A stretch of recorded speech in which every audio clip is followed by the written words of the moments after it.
దేవరాగం జ్ఞానయోగం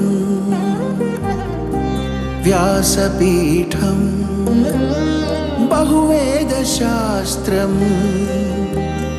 బోధామృతహిత శ్రీమన్నారాయణం శివగౌరీ సంభాషిత సకల పురాణం అష్టాక్షరి పంచాక్షరి మంత్రావరణం అఖిల దేవతా సంస్తుతి పారాయణం జయమంగళకరమీ ప్రవచన శ్రవణం అనుదినము శుభము సుఖము జీవన గమనం దేవరాగం జ్ఞానయోగం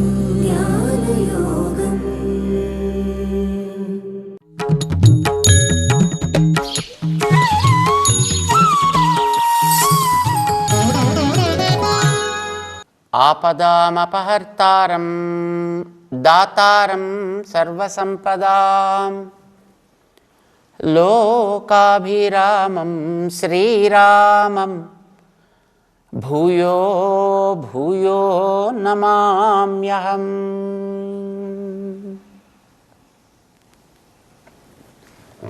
జై శ్రీమన్నారాయణ. ప్రియ భగవద్బంధువులారా, భగవద్గీత 6వ అధ్యాయంలో మనస్సుని నిగ్రహించడం చాలా కష్టం కృష్ణ అని అర్జునుడు శ్రీకృష్ణుని ప్రార్థన చేస్తే మనస్సుని ఏ విధంగా స్వాధీనం చేసుకోవడానికి వీలవుతుంది అనేదాన్ని భగవంతుడు 35వ శ్లోకం నుంచి వివరించాడు. అందులో మనకు కావలసింది మన గురించిన జ్ఞానం స్పష్టంగా కలిగి ఉండడం. మనం అంటే ఆత్మ అని అర్థం. ఆత్మ విషయకమైనటువంటి అభ్యాసాన్ని సక్రమంగా సాగించడము. ఆత్మ విషయాన్ని గురించి మన అభ్యాసం చేస్తున్నా ప్రపంచంలోంచి మనం బయటికి పోవటం లేదు. మనం ప్రపంచంలోనే ఉంటున్నాం, శరీరంలోనే ఉంటున్నాం. శరీరంతో పనిచేయాలి. శరీరంతో పాటు ఉండేటటువంటి ఇంద్రియాలను కూడా మనం వాడుతూనే ఉండాలి. ఈ ప్రపంచానికి సంబంధించినటువంటి అనుభవాలను కూడా మనం పొందుతూనే ఉండాలి. ఈ ఇంద్రియాలు అనుభవాల్ని పొందేటప్పుడు వెనకాతలు ఉండేటువంటి ఈ జీవుడికి వాటిని పొందేటప్పుడు మధ్యలో అనుసంధానకర్తగా ఉండేటటువంటిది మనస్సు. ఈ మనస్సు యొక్క ప్రభావాన్ని బట్టి కొన్ని వీడికి ఇష్టమవుతాయి, కొన్ని వీడికి కష్టమవుతాయి. ఇష్టమైన వాటి యందు ప్రేమ ఉంటుంది, కష్టమైన వాటి యందు దోషాలని చూడాలి అని అనిపిస్తుంది. ఇష్టం దేని యందు పెట్టాలి అనేది నిర్ణయం చేసుకోవాల్సిన బాధ్యత నీది. ఇందులో ఉన్నంత వరకు కూడా ప్రతిదాన్ని పని చేయించడం కోసమనే భగవంతుడు మనకిచ్చాడు. కనుక మనం ఇచ్చినటువంటి వస్తువులని ఇచ్చిన యజమానికి తగ్గట్టుగా పని చేయించాలి. మనకి యజమాని ఆయన ఉన్నాడు, ఆయన భగవంతుడు. ఇది మన కంటికి కనిపించేది కాదు. మన కంటికి కనిపించేది ఒక పాలన కనిపిస్తుంది, పాలకులు కనిపిస్తారు, చుట్టూ ఉండేటటువంటి వ్యక్తులు కనిపిస్తారు. కానీ సామాన్యమైన ఈ ప్రపంచంలో ఉండేటటువంటి జీవులందరికీ కూడా ఈ శరీరాలనేటటువంటి పరికరాలని ఇచ్చినవాడు భగవంతుడు ఒకడు ఉన్నాడు అని మనకి శాస్త్రాలు చెప్తున్నాయి. భగవంతుడిని మనం కంటితోటి ఇలా ఉంటాడు అనేది మనం చూడలేము, కానీ శాస్త్రాలు దానికి మనకి ప్రమాణము. శాస్త్రయోనిత్వాత్ అని వేదవ్యాస భగవానుడు బ్రహ్మసూత్రాల్లో స్పష్టంగా ఆ భగవంతుడి గురించి తెలుసుకోవడం అనేటటువంటిది శాస్త్రం ద్వారా మాత్రమే జరగాలి, మరొక రకంగా కాదు. శాస్త్రం అంటే వేదం.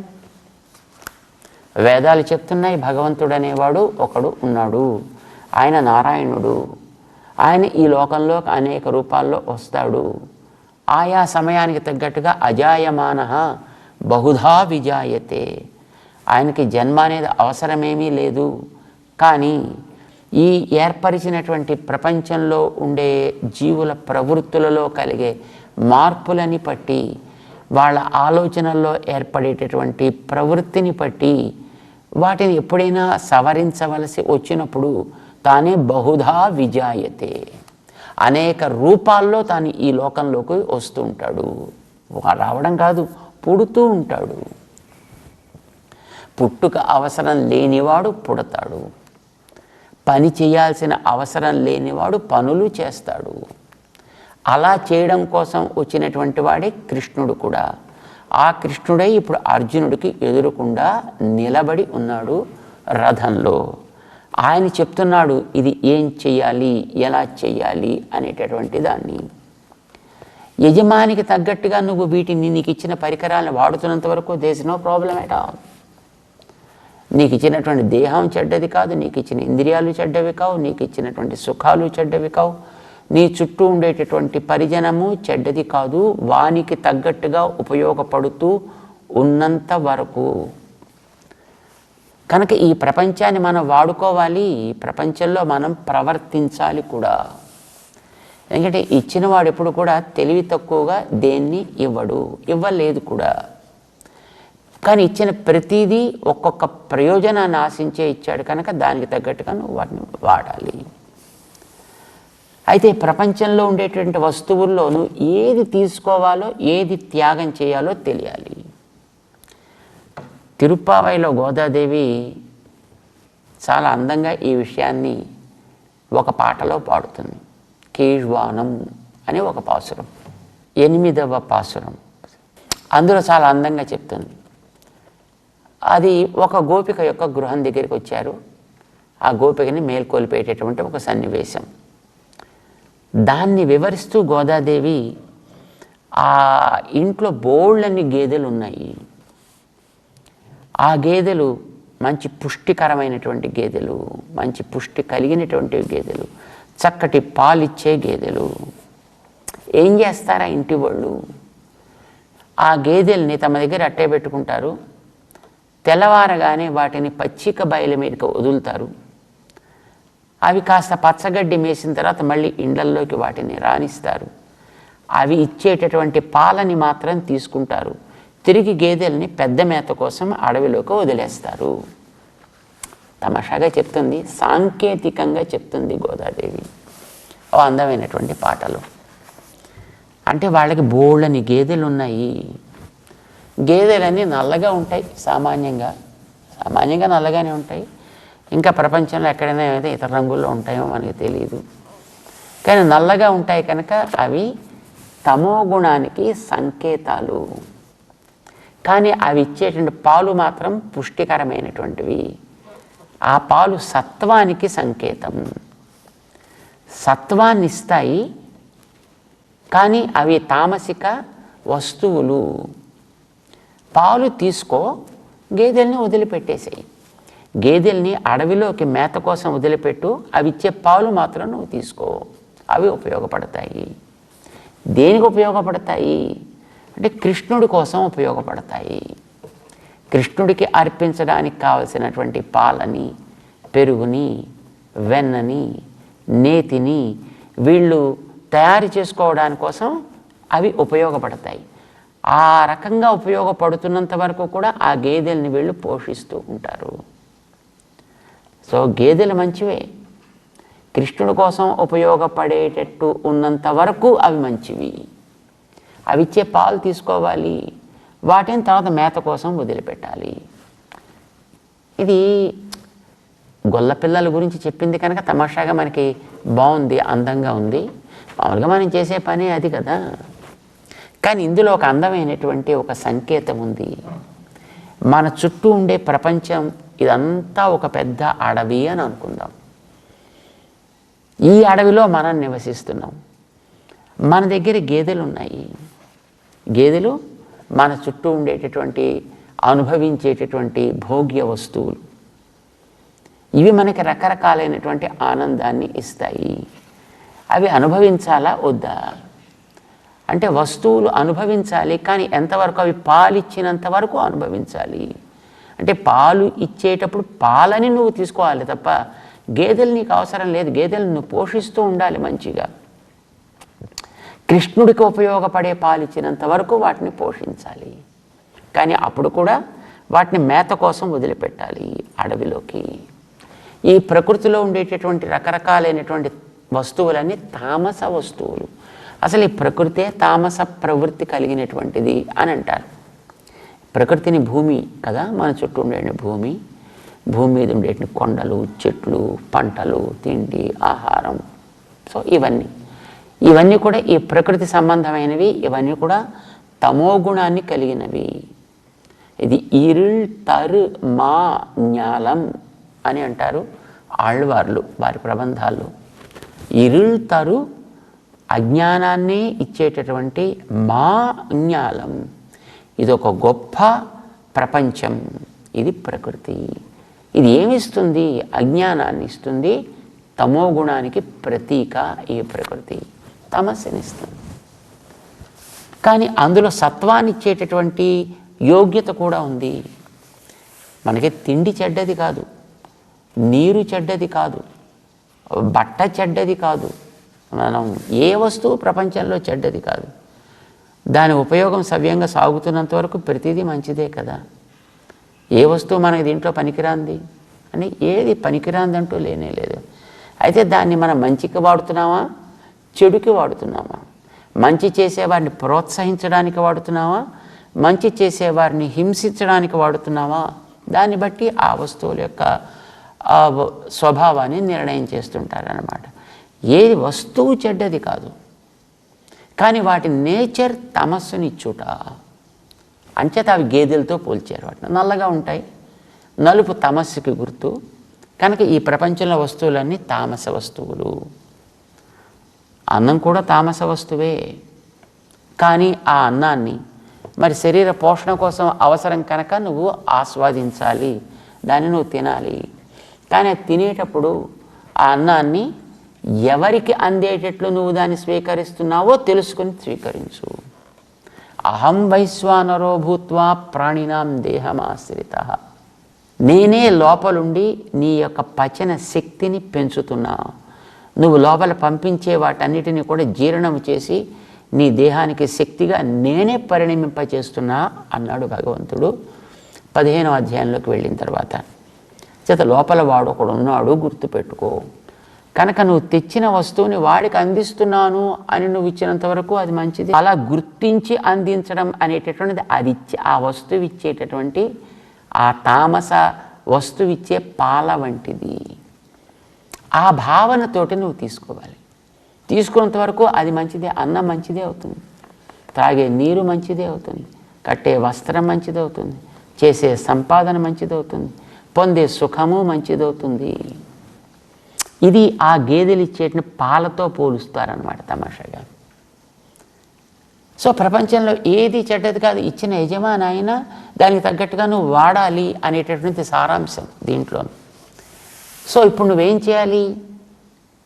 అభ్యాసం పాల మీద చేయి, రాగం అనేటటువంటిది మిగతా వాటి మీద చేయి. జతను అభ్యాసము, వైరాగ్యము ఇవి రెండూ కూడా చాలా ప్రధానమయ.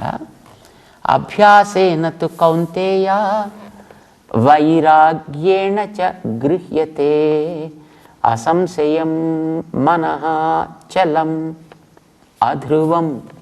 మనసు ఎప్పుడు కూడా చెలిస్తూ ఉండేది. దాన్ని నిగ్రహించడం, దాన్ని కంట్రోల్ చేయడం అనేటటువంటి శ్రమ సాధ్యమే. కానీ అభ్యాసం చేస్తే అదేం పెద్ద అంత కష్టమైందేం కాదయ్యా. కనుక దానికి తగ్గట్టుగా నువ్వు ప్రవర్తించు. సాధన నేను చెయ్యను అనంటే నీ మనసు నీ కంట్రోల్లోకి రాదు. ఇప్పుడు ఇక్కడ మనం చేయవలసిన పని ఏమిటి? ఈ అనుభవిస్తూ ఉండేటటువంటి వాటిని నీ పోషణ కోసం అనుభవించు తప్ప వాటి కోసం అనుభవించకు. అన్నం తినాలి, దానికి ఏదో ఒక రుచిగిచ్చి దానికి తోడు చెయ్యాలి. దానికి ఆధరువు అని అంటుంటాం కదా. దాంట్లో ఒక పచ్చడో, ఒక కూరో, పప్పో, చారో, మరొకటో దాంట్లో కలపాలి, అది తినాలి. తినడానికి అది యోగ్యం కావాలి కనుక దానికి తగ్గట్టుగా వీటిని కలపాలి. అది మంచి రుచిగా ఉంది, మంచి మామిడికాయతోటి మంచి పప్పు చేశాము కనుక దాంట్లో నెయ్యి కలిపితే ఇంత బాగుంటుంది కనుక దాన్ని ఇలా చేయాలి, అలా చేయాలి, దాన్నే ఆలోచిస్తూ కూర్చుని అతని సమయం అంతా పాడు చేసుకోక. నీకు ఆహారం అనేది ఒక అవసరం కనుక ఆకలి తీరేటంత వరకు కావలసిన ఆహారాన్ని గ్రహించు. దానికి ఏది అవసరమో అవి చేయి. కానీ దాన్నే ఆలోచించుకుంటూ రేపటికి ఎలా చేయాలి, ఎల్లుండికి ఎలా చేయాలి, సాయంకాలానికి ఏం చేయాలి, మధ్యాహ్నానికి ఏం చేయాలి, పొద్దునకి ఏం చేయాలి, దాని మీదే ఆలోచిస్తూ నీ బతుకంతా గడిపితే చేయవలసిన పని తర్వాత మనం ఏం చేస్తాం కనుక ఆలోచన అనేటటువంటిది నువ్వు చేయవలసిన కర్తవ్యం వైపు పెట్టు. ఈ వస్తువు నీకు అవసరం కనుక అవసరాన్ని తీర్చడం కోసం నువ్వు తింటున్నావు తప్ప తిండి కోసం నువ్వు బతకటం లేదు. బతకడం కోసం తింటున్నావు. బతకడం పని కోసం తప్ప పని బతకడం కోసం కాకూడదు. ఇప్పుడు మనకి ఇది రివర్స్ అయింది. ఇప్పుడు మనం చదువు దేనికోసం? ఉద్యోగం కోసం. ఉద్యోగం దేనికోసం? సంపాదన కోసం. సంపాదన దేనికోసం? తిండి కోసం. తిండి దేనికోసం? బతకడం కోసం. బతుకు దేనికోసం అంటే మళ్ళీ చదవడం కోసమో సంపాదించడం కోసమో. ఇది చక్రం అయింది మనకి. But is it the right చక్రం? ఇది సరైనటువంటి చక్రమా కాదని 3వ అధ్యాయంలో చెప్పాడు ఆయన. తస్మాత్ సర్వగతం బ్రహ్మ నిత్యం యజ్ఞే ప్రతిష్ఠితం అన్నాడు. తిండి మానమని చెప్పలా, ఈ చక్రంలో తిండిని కూడా చేర్చాడు ఆయన. అంటే తిండి అనేది మనకి ఎక్కువ అలవాటు కనుక దాని గురించి మనం చెప్తున్నాం. మిగతా ఇంద్రియాలతో చేసే పనులన్నీ కూడా అవి పనికిరాదు అని అనలేదు, కానీ వాటి కోసం నువ్వు పుట్టలేదని చెప్పాడే. ఎందుకోసం వచ్చాయి ఇప్పుడు ఇవన్నీ? అక్కడ చెప్పాడు ఆయన 3వ అధ్యాయంలో, అన్నాత్ భవంతి భూతాని. వాటికి ఇచ్చే ఆహారాల వల్ల సకల భూతాలు జీవిస్తాయి. పర్జన్యాద్ అన్న సంభవ. ఆ అన్నం మేఘాల వల్ల, వానల వల్ల వస్తుంది. వానలు దేనివల్ల వస్తాయి? యజ్ఞం వల్ల వస్తాయి. యజ్ఞం అనేది కర్మ వల్ల ఏర్పడుతుంది. కర్మ అనేది మన దేహం వల్ల ఏర్పడుతుంది. దేహం ఉంటే కదా కర్మ చేసేది. శరీరంగా ఆరోగ్యంగా ఉంటే కదా పనులు చేసేది. శరీరం వల్ల కర్మ ఏర్పడుతుంది. కర్మ వల్ల యజ్ఞం వస్తుంది. యజ్ఞం వల్ల మేఘాలు వస్తాయి. మేఘాల వల్ల వానలు వస్తాయి. వానల వల్ల తిండి ఏర్పడుతుంది. తిండి వల్ల మనం బతుకుతాము. అయితే ఇప్పుడు వెనకాతల దేహం, ఈ దేహం వల్ల కదా మనం యజ్ఞాలు చేసేది. ఈ దేహాలు ఎలా ఏర్పడతాయి? వెనకాతల జీవుడు ఉంటే ఏర్పడతాయి. ఆ జీవుడు పోతే దేహానికి ఎందుకు పనికిరాదు. దేహాన్ని మనం వదిలేస్తాం కనుక దేహం అనేది జీవుడి వల్ల బతుకుతుంది. జీవుడు దేహం కలిస్తే అది ఒక భూతం అవుతుంది, ఉన్నది అవుతుంది. అది ఉన్నది అగుచున్నది కూడా. అది exist and also for working. అది ఉంటుంది, పనికి ఉపయోగపడుతుంది. అప్పుడు దానికి భూతము అని అంటాం. మళ్ళీ ఈ భూతాలు అన్నం వల్ల, అన్నం మేఘాల వల్ల, మేఘాలు యజ్ఞం వల్ల, యజ్ఞం కర్మ వల్ల, కర్మ శరీరం వల్ల, శరీరం ఆత్మ వల్ల, శరీరం ఆత్మ కలిస్తే భూతం, మళ్ళీ భూతం అని. ఇది చక్రం అని చెప్పాడు ఆయన. కానీ ఇప్పుడు మన చక్రం మారిపోయింది. మన చక్రం తిరగబడింది. మన చక్రం దేన్ని ప్రధానం చేస్తున్నాం? నేను బతకాలి, బతుకుకి తినాలి, తిండికి సంపాదించాలి, సంపాదన కోసం చదవాలి, చదువు కోసం మళ్ళీ సంపాదించాలి, దాన్ని అనుభవించాలి, అనుభవించే దానివల్ల శరీరం సుఖపడాలి, సుఖం కోసం మళ్ళీ సంపాదించాలి, దానికోసం మళ్ళీ ఉద్యోగం, సద్యోగం. అసలు పర్పస్ పోయింది. అసలు పర్పస్ ఆయన చెప్పింది తస్మాత్ సర్వగతం బ్రహ్మ నిత్యం యజ్ఞే ప్రతిష్ఠితం అన్నాడు ఆయన. తిండి మానమని చెప్పలా, మిగతావేవి మానమని చెప్పలే, కానీ అది యజ్ఞం కోసం తగ్గట్టుగా నువ్వు చేస్తున్నావు లేదో ఆలోచించుకోమని చెప్పాడు. యజ్ఞం అంటే 3వ అధ్యాయంలోనే మళ్ళీ ఆరంభంలో చెప్పాడు ఆయన, సహయజ్ఞై ప్రజా సృష్ట్వా. అసలు ఈ బతుకంతటిని తయారు చేసిందే యజ్ఞమయంగా జీవితాన్ని సాగించడం కోసం. యజ్ఞమయం అంటే ఏమిటి? దేవాన్ భావయత తే దేవా భావయంతు. మీరు దేవతల్ని గౌరవించండి, దేవతలు మిమ్మల్ని గౌరవిస్తారు.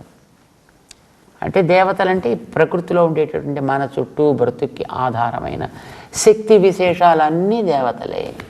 అమ్మో ఎన్నున్నాయో మనకి తెలియదు. ఏదో పాపం తెలిసిన వాళ్ళు చెప్పారు, మనకి 33 కోట్లు ఉన్నాయండి అన్నారు. మనకి 33 కోట్లు దేవతలు. మనకు అవన్నీ తెలియవండి. ఏం భయం అక్కర్లేదు, ఏం ప్రమాదం లేదు. వాటన్నిటిని మరి మేము ఎట్లా ఆరాధించాలండి, వాటిని ఎట్లా గౌరవించాలండి? వీటన్నిటినీ దేహంగా కలిగినటువంటి ఒక తత్వం ఉంది. 11వ అధ్యాయంలో చూపించాడు దాన్ని. తన విరాట్ రూపాన్ని చూపించుకున్నాడు భగవంతుడు. వీళ్ళంతా నా దేహంలో అంగాలయా.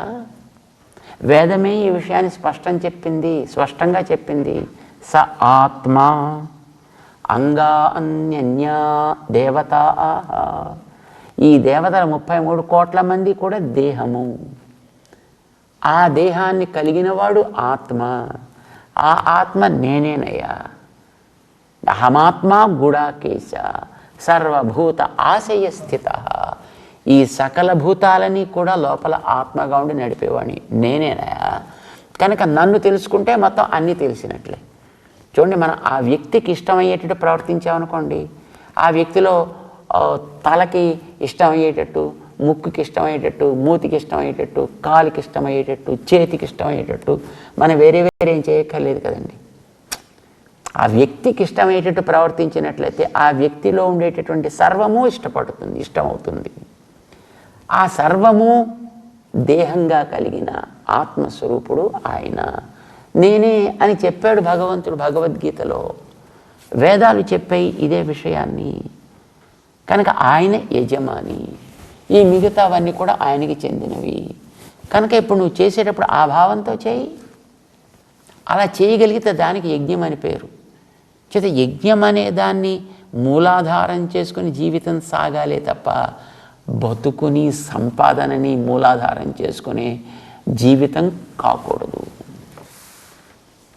కానీ కౌరవులకి ఆ దృష్టి లేదు. వాళ్ళకి సంపాదన, ఇంకా రాజ్యం కావాలి, ఇంకా సంపాదన కావాలి, ఇంకా సుఖాలు కావాలి. ఈ పాండవులు ఉంటే దానికి అడ్డు, కనుక వీళ్ళని తీసేయి. మరి తప్పు. అందుకోసమని ఏం చేయాలి? ఆ దుష్ట ప్రవృత్తి కలిగిన వాళ్ళని అణచాలి, వాళ్ళని కంట్రోల్ చేయాలి, యుద్ధం చేయాలి. కనుక నువ్వు ఇప్పుడు అభ్యాసం చేయాల్సింది ఏమిటి?